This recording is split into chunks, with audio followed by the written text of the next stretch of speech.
پہلے جو ہوتا تھا نا اس میں یہ ہوتا تھا کہ اسٹیبلشمنٹ آسانی سے زیر بار کر لیتی تھی،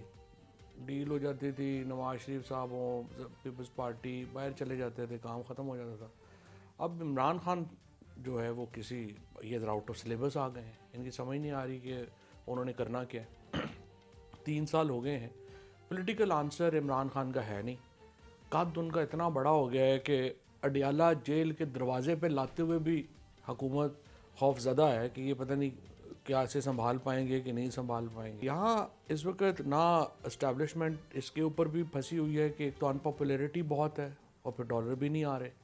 اور عمران خان سے جو خوف ہے، انسیکیورٹی ہے، اس کا کوئی ماڈل نہیں بن رہا کہ وہ کہاں پہ آ کے سیٹل ڈاؤن کیا جائے۔ میرا خیال یہ ہے کہ جو خطوط لکھے جا رہے ہیں وہ اسی چیز کی عکاسی کرتی ہے کہ دیکھیں، میں خیال 2-3 خط میں نے جو دیکھے، ایک تفصیلاً تو نہیں پڑھے ہیں، لیکن جو خطوں کا جو ایک لحاظ سے جو کانٹینٹ ہے، بیسک کانٹینٹ ہے، وہ یہی ہے کہ حالات خراب ہو رہے ہیں،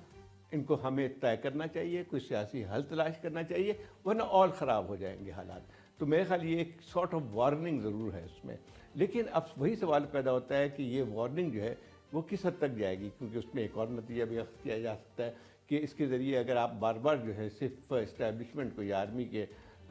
چیف آف آرمی اسٹاف کو خط لکھتے ہیں تو اس سے پھر یہی ہوتا ہے کہ اس کا مطلب یہ ہوا کہ آپ تسلیم کرتے ہیں کہ یہاں پہ آرمی جو ہے وہ اور یا جو آرمی چیف جو ہے وہ اس کی رول جو ہے ایک آربیٹر کی ہے، کہ سیاسی طور پہ چیزیں ناکام ہو جاتی ہیں تو پھر جو ہے وہ اسٹیبلشمنٹ یہ طے کرتی ہے کہ آگے چل کے کیا ہوگا۔ مجھے یہ خطرہ یہ نظر آتا ہے کہ اگر یہی چیز رہتی ہے تو بجائے اس کے کہ جو اگر کہا تو جاتا ہے کہ ہم کو اسٹیبلشمنٹ کو ہٹانا ہے سیاسی پس منظر سے یا ان کی مداخلت کو روکنا ہے، تو کیا ایک سوال پیدا ہوتا ہے کہ اس سے مداخلت اور بڑھ جائے گی یا کم ہوگی؟ میں نہیں سمجھتا ہوں کہ اس سے کم ہوگی بلکہ اور بڑھے گی۔